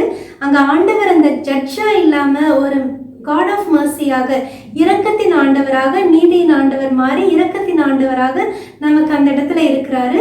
அப்ப நாம இரக்கம் உள்ளவர்களாக போகும்போது ஆண்டவரோட இரக்கத்தை பெற்றுக்கொண்டு நாம ஆண்டவருடைய இரக்கத்தால அந்த பாவத்திலிருந்து நாம மீண்டு வரோம். இறைவார்த்தையில் நமக்கு சொல்றது அதுதான், mercy triumphs over judgment. ஆண்டவரோட இரக்கம்ங்கிறது இந்த தீர்ப்பை வென்று நமக்கு ஆண்டவரோட இரக்கத்தை பெற்று தருது. அதற்குரிய மனநிலையோடு நாம போகும்போது அதற்குரிய ஆசீர்வாதங்களை நாம பெற்றுக்கொள்கிறோம். இப்போ ஒரு கன்ஃபெஷனுக்கு நாம போலான்னு நினைக்கும் போதே ஒரு சோதனை வரலாம். அதெல்லாம் அந்த ஃபாதர் இப்படி, இந்த ஃபாதர் இப்படின்னு நம்ம ஜட்ஜ் பண்ணிடுறோம். அவங்க எப்படிப்பட்ட ஃபாதரா இருந்தாலும் சரி, அந்த இடத்துல அவங்க அந்த ஸ்டோல் போட்டு, கழுத்துல அந்த ஸ்டோல் போட்டு உட்காரும்போது அங்க அவங்க ஜீசஸோட பர்சன்ல தான் அந்த ப்ரீஸ்ட் இருந்து நம்முடைய பாவங்களை கேட்டு அப்சால்வ் பண்றாங்க. நான் லாஸ்ட் வீடியோல சொன்னது அதனாலதான் இப்ப இவ்வளவு பெரிய வீடியோவா இப்ப பேச வேண்டியிருக்கு. இத்தனை வருஷங்கள்ல பண்ண ஒரு 400-500 கன்ஃபெஷன்ஸ்ல அந்த ஒரு ஃபாதர் தான் அந்த கன்ஃபெஷனை போய் இன்னொருத்தர்கிட்ட போட்டு கொடுத்துருக்காரு, அவங்க சபையை காப்பாற்றணுங்கிறதுக்காக. இந்த மாதிரி ரொம்ப ரேர் எக்ஸெப்ஷன்ஸ் இருக்குது தான். இது ப்ரீஸ் ரொம்ப கேர்ஃபுல்லாக இருக்கணும். கன்ஃபெஷனோ கவுன்சிலிங்கோ இல்லை சும்மா அந்த பர்சனலாக ஒரு ஷேரிங்னாலும் கூட கான்ஃபிடென்ஷியாலிட்டிங்கிறது ரொம்ப முக்கியம். கன்ஃபெஷனல் சீலை நீங்கள் பிரேக் பண்ணும்போது ஒருத்தரோட ஃபெய்த்தை நீங்கள் பிரேக் பண்ணிடுறீங்க.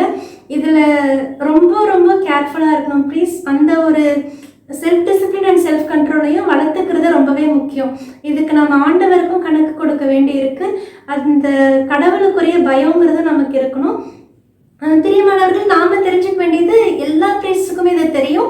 அவங்களுக்கே கடவுள் முன்னாடி அந்த ஒரு பயம், பொறுப்புணர்வுங்கிறது எல்லா பிரீஸ்டுக்குமே இருக்கிறது தான்.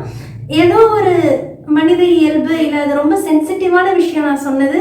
அவங்க சபை இது வெளியே வந்தால் ரொம்ப பெரிய பிரச்சனை ஆகிடும் நினச்சி பயத்தில் பண்ணியிருக்கலாம். அந்த மாதிரி எக்ஸப்ஷன்ஸ் பயங்கர ரேர், ரொம்ப ரொம்ப ரேர் தான்.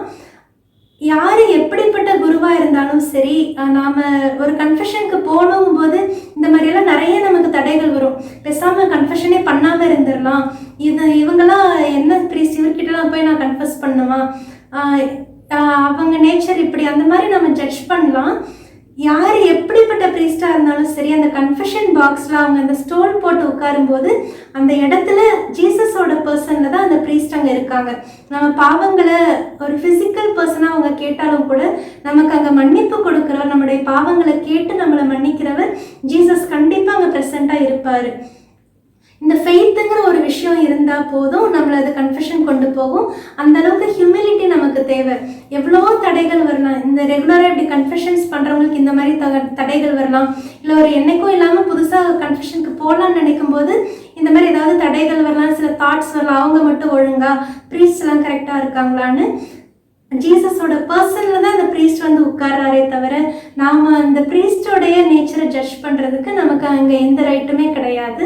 நான் சொன்ன அந்த விஷயத்துல நான் ஷேர் பண்ணியிருந்தேன் இல்லையா, அதுக்கப்புறம் சரி பரவாயில்ல அப்படின்னு நான் திருப்பி எனக்கு அப்போ தான் பெட் ரெஸ்ட் முடிஞ்சிருந்த டைமு, ரொம்ப தூரம் போக முடியல என்னால் கன்ஃபெஷனுக்கு.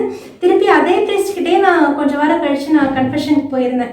ஏற்கனவே சொன்னது போல் ஒரு ப்ரீஸ்ட் எனக்கு காலேஜ் படிக்கும் போதே சொல்லியிருந்தாரு, வீக்லி ஒன்ஸ் கண்டிப்பாக கன்ஃபெஷன் பண்ணிவிடுங்க முடிஞ்ச அளவுக்குன்னு. மோஸ்ட்லி நான் வீக்லி ஒன்ஸ் இல்லை 2 வீக்ஸ் ஒன்ஸ் நான் கன்ஃபெஷன் பண்ணுறது உண்டு. அப்போ அந்த ப்ரீஸ்ட் கிட்ட நான் போய் கன்ஃபெஷன் பண்ணும்போது கேட்குறேன், ஃபாதர் கன்ஃபெஷன் கொடுக்குறீங்களான்னு கேட்கும்போது அவர் என்னை ஃபேஸ் பண்ணவே இல்லை. குனிஞ்சிட்டு அவருக்கு ஒருவேளை நம்ம இப்படி சொல்லிட்டோமேன்னு அவருக்கு அந்த கில்ட் ஆகிடுச்சா, இல்லை எப்படி இவங்க கிட்ட நம்ம சொல்லுறது அப்படின்னு அவருக்கு சொல்ல முடியலையான்னு தெரியல. அவர் ரொம்ப ஸ்ட்ரகிள் பண்ணார். நான் இப்போ கேட்குறேன் கன்ஃபெஷன் கொடுக்குறீங்களான்னு கீழே குனிஞ்சிட்டு, இல்லைம்மா கன்ஃபெஷனாக ட்ரெயினில் போய் பண்ணிக்கோங்க அப்படின்னு கீழே பார்த்துட்டு சொன்னார். அவரால் என்னை ஃபேஸ் பண்ண முடியல. அதே போல் அவர் அண்டர்கோ பண்ணது பெயினையும் நான் பார்த்தேன்.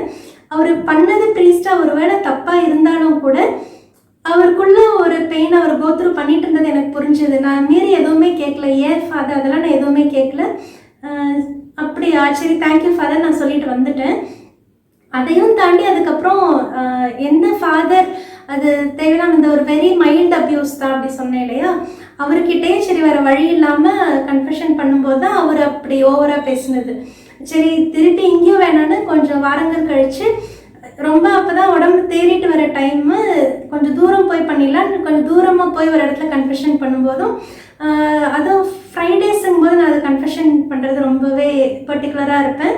ஃபர்ஸ்ட் ஃப்ரைடேஸுங்கும் போது ஒரு பரிகார நாளாக அன்னைக்கு சாம்பல் கலர் உடுப்பு வரும், அதுக்குரிய ஒரு பரிகார நாளாக தான் இருக்கும் முதல் வெள்ளிக்கிழமைங்கிறது. அதுக்கு அவ்வளோ கஷ்டப்பட்டு வேறு தூரத்தில் ஒரு பங்குக்கு போய் நான் அங்கே பாரிஷில் கன்ஃபெஷன் கேட்குறேன். அந்த பாரிஷோட சிஸ்டமே வந்து அடிக்கடி அங்கே டெய்லி ஒரு 3 தடவையாவது கன்ஃபெஷன் இருக்கும், கேட்கும் போதெல்லாம் நீங்கள் கன்ஃபெஷன் பண்ணிக்கலாம், அந்த மாதிரி தான் அந்த சிஸ்டம் அங்கே இருந்தது. இப்போ என்னென்னா பாரிஷ் ப்ரீஸ் ரொம்ப பிஸியாக இருக்காங்க, எல்லா பக்கமே கன்ஃபெஷன் கொடுக்க பிளெஸ்ஸிங்க்கு போக அந்த மாதிரி டைம் இல்லை. அப்போ நான் கேட்டு ரொம்ப நேரம் வெயிட் பண்ணுறேன், பூசை முடிஞ்சு ஏதோ வரமான்னு சொல்லிட்டார் ஃபாதர். நான் அங்கேயே வெயிட் பண்ணிட்டு இருக்கேன் சர்ச்சுக்குள்ளேயே கன்ஃபெஷன் பாக்ஸ் கிட்ட, ரொம்ப நேரம் காணும். தேடி போய் திருப்பி அந்த ஆஃபீஸ்க்கு போய் பார்க்கும்போது அவர் மறந்துட்டார் போல, வயசானவர். நான் போய் பார்க்குறேன் ஆஃபீஸில். அப்புறம் ஓ சாரி சிஸ்டர் வெயிட் பண்ணிட்டு இருக்கீங்களா அப்படின்னு சொல்லிட்டு இங்கேயே பண்ணிவிடுங்க கொஞ்சம் வெயிட் பண்ணுங்க அப்படின்னு அவர் பாரிஷ் ஆஃபீஸ்லேயே கன்ஃபெஷன் பண்ண சொல்லிட்டாரு. கன்ஃபெஷன் பண்ணும்போது நான் கன்ஃபெஷன் பண்ணி இப்படி 1 வீக் ஆச்சு சொல்லி முடிச்சுட்டு பாவத்தை சொல்லி முடிச்சதுமே அந்த ஃபாதர் சொன்னது என்னென்னா, நீங்கள் சொல்கிறதெல்லாம் வெறும் இந்த அற்ப பாவங்கள் தான், இப்படி வீக்லி ஒன்ஸ் போய் கன்ஃபெஷன் பண்ணணும்னால அவசியம் கிடையாது, ஏதோ ரொம்ப பெரிய பாவம் செஞ்சுட்டா வேணா உடனே கன்ஃபெஷனுக்கு போகலாம் அன்னைக்கே கூட, மற்றபடி இந்த அற்ப பாவங்களுக்கெல்லாம் வாரம் கன்ஃபெஷன் பண்ணணும்னு அவசியம் கிடையாது, மந்த்லி ஒன்ஸ் பண்ணால் போதும் அப்படின்ட்டு சொன்னார். ஒரு ஃபாதர் என்னன்னா எப்படியாவது வாரத்துக்கு ஒரு தடவை கன்ஃபெஷன் பண்ணிவிடுங்க, இல்லை அட்லீஸ்ட் 2 வீக்ஸ் ஒன்ஸாவது கன்ஃபெஷன் பண்ணிவிடுங்கன்னு சிலர் பொதுவாக சொல்கிறது உண்டு. சில ஃபாதர்ஸ் ரொம்ப நீங்கள் சின்ஃபுல்லாக ஃபீல் பண்ணுறீங்க, கில்ட்டியாக ஃபீல் பண்ணுறீங்கன்னா டெய்லி அடுத்த நாளே கூட கன்ஃபெஷன் வந்து கேட்டால் கூட கன்ஃபெஷன் கொடுக்க ரெடியாக இருக்கு, அப்படியே ப்ரீஸ்டும் கூட ஒரு சிலர் இருக்காங்க. சிலர் என்னென்னா இப்போ ரொம்ப பிஸியாக இருக்காங்க ஃபாதர்ஸ், ஷ்ரைனுக்கு போங்க, இல்லை அந்த ஒரு கம்யூனிட்டிக்குள்ளே இருக்கும்போது நம்ம அவங்கக்கிட்டே போய் கன்ஃபெஷன் பண்ண முடியாது, அந்த மாதிரி நாம் என்ன நிலையில் இருக்கோம் நமக்கு தான் தெரியும். அப்படி இருக்கும்போது இல்லை அங்கே போய் பண்ணுங்கள், வேற யார்கிட்டயாச்சும் பண்ணுங்கள், இல்லை இந்த மாதிரி மாதத்துக்கு ஒரு தடவை பண்ணால் போதும் அப்படி சொல்கிற சில ப்ரீஸ்டும் இருக்காங்க. சிலர் யாராக இருந்தாலும் கன்ஃபெஷன்னு கேட்டால் உடனே என்ன வேலை இருந்தாலும் அதை விட்டுட்டு வந்து கன்ஃபெஷன் கொடுக்குறவங்க ஒரு சிலர் நிறையா இருக்கிறது தான் உண்மை தான். இது மாதிரி ப்ரீஸ்குள்ளேயே சில டிஃப்ரென்சஸ் கன்ஃபியூஷன்ஸ் எல்லாம் இருக்குது தான். எது எப்படி இருந்தாலும் நம்ம கன்ஃபெஷன் பண்ணுறதுக்கு நாம் தீர்மானம் பண்ணிட்டோம்னா எப்படியும் ஆண்டவர் அதுக்கான அருளை நமக்கு கொடுப்பாரு. நாம் கன்ஃபெஷன் பண்ணலான்னு தேடி போகிறப்ப இந்த மாதிரி குருக்கள் கிட்டே இருந்தே கூட நமக்கு தடைகள் வரலாம், நமக்கு கிரிட்டிசிசம்ஸ் வரலாம், இல்லை நமக்குள்ளே இருந்து ஏதாவது ஒரு ரேஷனல் தாட் ரேஸ் ஆகலாம், வெளியே இருந்து ஏதாவது கன்ஃபியூஷன்ஸ் வரலாம், டவுட்ஸ் வரலாம். தடைகள் நமக்குள்ள இருந்து வரலாம், வெளியே இருந்து வரலாம். எது எப்படி இருந்தாலும் நமக்கு அந்த கிரேஸ் வேணும், ஆண்டவரோட இரக்கம் வேணும், இன்னும் நம்ம ஃப்ரூட்ஃபுல்லாக இருக்கணும், இன்னும் நம்ம அடுத்த லெவலுக்கு ஆண்டவருக்கு அடுத்த படிநிலைக்கு நம்ம போய் ஆண்டவர் பணி செய்யணும், நம்ம அதில் உறுதியாக இருக்கும்போது இதுதான் கன்ஃபெஷனுக்கு கிடைக்கிற கிரேஸை நாம் புரிஞ்சுக்கிட்டோம்னா எப்படியும் நம்ம ஆண்டவரை தேடி போய் கன்ஃபெஷன் பண்ணுறதுக்கு அந்த கிரேஸ் நமக்கு ஹெல்ப் பண்ணும். அதுக்கான ஹியூமிலிட்டி நம்மக்கிட்ட வேணும். நம்ம சைட்லேருந்து ஹியூமிலிட்டி இருந்தால் ஆண்டவர் அதுக்குரிய ஃபெய்த்தையும் கிரேஸையும் இன்க்ரீஸ் பண்ணிக்கிட்டே இருப்பார். நமக்கு ரொம்ப ஃப்ரீக்வெண்ட்டாக கிடைக்கிற சாக்ரமெண்ட்ஸ் கன்ஃபெஷன், யூக்கரிஸ்ட், இந்த ஒப்புரவு அருட்சாதனம், திருவிருந்து, ஆண்டவரை நாம் நற்கருணையில் திருப்பலியை நாம் உட்கொள்கிறது, இந்த 2 அருட்சாதனங்களுமே திருச்சபை நமக்கு திருப்பி கிடைக்கிற அளவுக்கு நமக்கு ரொம்ப நிறைய ஆப்பர்ச்சுனிட்டிஸ் நமக்கு திருச்சபை கொடுத்து வச்சிருக்குது. சின்ன சின்ன ஊர்களில் கூட பார்க்குறேன், ஃபாதர்ஸ் ரெகுலராக கன்ஃபெஷன் பாக்ஸில் காலையில் 6 மணிக்கே பூசைக்கு முன்னாடி வந்து உட்காரதும், பூசை முடிஞ்சப்புறமும் வந்து உட்காரதும், சின்ன வயசு யங் ப்ரீஸ் கூட நியூலி ஆர்டைன் ப்ரீஸ் கூட வந்து கன்ஃபெஷன் பாக்ஸில் ஏர்லி மேஸ்க்கு ஒரு 1/2 hour முன்னாடி இல்லை ஈவன் ஆஃப்டர் த மேஸ் அங்கே அவைலபிளாக இருக்கிறது பார்க்கறது ரொம்ப சந்தோஷமாக இருக்குது. முடிஞ்ச அளவுக்கு please be available for confession. அப்போது அவங்க தேடி வந்து கன்ஃபெஷன் பண்ணணும்னு கேட்கறத விட வென் யூ ஆல்ரெடி ப்ரெசன்ட் தேர், அவங்களுக்கே வீட்டில் இருக்கும்போதும் ஒரு தாட் வரலாம், இல்லை உட்கார்ந்து இருக்கிறத பார்த்தாச்சும் நம்ம போய் கன்ஃபெஷன் பண்ணிவிடுவோம் அப்படின்னு அது அவங்கள வர வைக்கும். அந்த ஒரு ஃபோர்ஸ், அந்த ஒரு டிரைவிங் ஃபோர்ஸ் அவங்களுக்குள்ள இருந்து எந்திரிக்கும். அதுவாக தானே அவங்களை ஈர்த்து உங்ககிட்ட கொண்டு வந்து கன்ஃபெஷன் கொண்டு வரும். முடிஞ்ச அளவுக்கு ப்ளீஸ் பேரிஷஸில் பி அவைலபிள் ஃபார் கன்ஃபெஷன்ஸ். சிட்டிஸில் பிரச்சனை இல்லை, நிறைய இடங்கள் நிறைய ஸ்ட்ரைன்ஸ் அங்கங்கே கன்ஃபெஷன் கொடுக்குறாங்க இருக்குது தான், வேறு வேறு பங்குங்களில் போய்க்கலாம். சின்ன சின்ன ஊருங்களில் நிறைய இடங்களில் நான் பார்த்துருக்கேன் கன்ஃபெஷன்ஸ்க்குன்னு ப்ரீஸ் அவைலபிளாக இருக்கிறது ரொம்ப காமனாக இருக்குது. அது ரொம்ப சந்தோஷமான விஷயம். அதுக்காக தேங்க்யூ ப்ளீஸ். இந்த ஃப்ரீக்வெண்ட்டாக கிடைக்கிற இந்த சாக்ரமெண்ட்ஸ் கன்ஃபெஷன் அண்ட் கம்யூனியன் இது ரெண்டையுமே நம்ம பயன்படுத்தி கொண்டு ஆண்டவரோட அருளில் வளர்கிறதுக்கு நம்ம முயற்சி செஞ்சுட்டே இருப்போம். எந்த ஒரு பாவமுமே ஆண்டவர் இது பெரிய பாவம், இதுக்கு நான் மன்னிப்பே தரமாட்டேன் அப்படின்ட்டு ஆண்டவர் எங்கேயுமே ஒரு டாட் அப்படின்னு சொல்லிட்டு அதை கன்க்ளூட் பண்ண கிடையாது. ஆண்டவரோட மனசு எப்படின்னா, ஆண்டவருக்கு அன்பும் இறக்கமும் அப்படியே மனசுல பொங்கி வழியுமா. நம்ம ஏதோ ஒரு சுச்சுவேஷன்ல நம்முடைய தவறை ரியலைஸ் பண்ணி ஆண்டவரை நம்ம மன்னிச்சிருங்க நம்ம போய் கேட்கும்போது எப்படிப்பட்ட பாவமாக இருந்தாலும் ஆண்டவர் நமக்காக இறங்கி வருவாராமா. இறைவார்த்தையிலையும் நம்ம பார்க்குறோம். எனக்கு ரொம்ப பிடிச்ச ஒரு இறைவார்த்தை இது, ரோமையர் 5:20, where sin increased, grace abounded all the more. அதாவது பாவம் பெருகிய இடத்தில் அருள் பொங்கி வழிந்தது அப்படின்னு சொல்லுது. எப்படின்னா பாவம் பெருகுச்சான், பாவம் பெருகிய இடத்தில் அருள் பொங்கி வழிந்தது. அப்ப இப்ப பாவம் எங்க போச்சு? அருள் அதை அமுக்கி அடக்கிடுச்சு. This is confession. இதுதான் கன்ஃபெஷன்ல நமக்கு கிடைக்கிற கிரேஸ். ஆண்டவரோட பொங்கி வந்துட்டு இருக்க அந்த இரக்கத்துக்குள்ள நம்மளுடைய பாவங்கிறது அப்படியே அமுக்கி காணாம போயிடும். அதுதான் பாவம் பெருகிய இடத்தில் அருள் பொங்கி வழிந்தது. அருள் பொங்கியதுன்னு மட்டும் சொல்ல, அருள் பெருகியதுன்னு சொல்லல, அருள் பொங்கி வழிஞ்சிச்சான். பாவம் பெருகிச்சான், அருள் பொங்கி வழிஞ்சிச்சான். இதுதான் கன்ஃபெஷனுடைய பியூட்டி. இந்த கன்ஃபெஷனுங்கிற விஷயத்த நாம முழுசாக அதுக்குள்ள இருக்கிற கிரேஸ் என்ன? Confession is the shower of grace, it is shower of God's mercy. அது ஒரு இரக்கத்தின் அரியணை அப்படிங்கிறத நாம் அறிஞ்சிக்கிட்டு அந்த அவுட் போரிங் ஆஃப் கிரேஸ், இந்த சாங்டிஃபையிங் கிரேஸை கன்ஃபெஷன் மூலமாக எந்த அளவுக்கு ஃப்ரீக்வெண்ட்டாக நம்மளால் அதை வாங்கிக்க முடியுமோ அந்த அளவுக்கு நாம் பெற்றுக்கொள்வோம். இன்னும் நம்முடைய வாழ்க்கை ஆண்டவருக்கு ரொம்ப ஃப்ரூட்ஃபுல்லாக ஒரு கனித்தரும் வாழ்க்கையாக அமைகிறதுக்கு இந்த கன்ஃபெஷன் நமக்கு ரொம்பவே உதவியாக இருக்கும். இப்போ இருக்கிற வீடியோஸ்க்கும் சரி, பழைய வீடியோஸ்க்கும் சரி, இத்தனை வருஷங்களாக தொடர்ந்து சப்போர்ட் பண்ணிட்டு இருக்கிறவங்க, ரெகுலராக பார்க்குறவங்க எல்லாருக்குமே என்னுடைய நன்றிகள். உங்களுடைய ஜெபங்களை தான் நான் எப்பயுமே கேட்டுக்கிறது. எனக்கு அதிகமாக வேண்டியது உங்களுடைய ஜெபங்கள் மட்டும்தான். நான் எப்பயுமே உங்கள் எல்லாருக்காகவுமே ஜெபிக்கிறேன். என்னுடைய ஜெபத்தில் நீங்கள் எல்லாருமே இருக்கீங்க, எனக்காகவும் நீங்கள் எல்லாருமே ஜெபிக்குங்க. உங்களுடைய ஜெபங்களை நான் கேட்டுக்கிறேன். ஒருத்தருடைய பாவங்களை மன்னிப்போம், விட்டு கொடுப்போம். இந்த கன்ஃபெஷனுங்கிற இந்த சாக்ரமெண்ட்டை நம்ம முடிஞ்ச அளவுக்கு யூஸ் பண்ணிக்குவோம். குருக்கள் கிட்ட நம்ம கிடைக்கிற இந்த பாவ மன்னிப்பு இது எந்த அளவுக்கு ஒரு பெரிய வரம் நமக்கு அப்படிங்கிறத நம்ம அறிஞ்சுக்கிட்டு, இந்த ஒப்புரவு அருட்சாதனம் எவ்வளோ பெரிய வரம், அது குருக்கள் கிட்ட நம்ம கிடைக்கிற இந்த பாவ மன்னிப்பு, அந்த அத்தாரிட்டியை பெற்றிருக்கிறது நம்முடைய கத்தோலிக்க குருக்கள் மட்டும்தாங்கிறத நாம் அறிஞ்சு தொடர்ந்து எந்த ஒரு ஜட்ஜ்மெண்ட்ஸும் மேக் பண்ணாமல், எந்த ஒரு நெகட்டிவ் தாட்ஸும் இல்லாமல், அந்த ஹியூமிலிட்டிங்கிற ஒரு விஷயத்தை வச்சு அந்த ஃபெய்த்தை நாம் க்ரோ பண்ணி நிறைய கிரேஸையும் மர்சியும் நாம் ஆண்டவர்கிட்டேருந்து வாங்கிக்குவோம். நிறைய ஆண்டவருக்கு நம்ம ஃப்ரூட்ஃபுல்லான ஒரு நல்ல வாழ்க்கையை வாழ ஆரம்பிப்போம். தொடர்ந்து ஒவ்வொருத்தருக்காகவும் ஜெபிப்போம். ஆண்டவர் போற்றி, மரியே வாழ்க. ஆண்டவரின் பணியால், இயேசுவின் மனையால், மாதா பிள்ளை. நன்றி.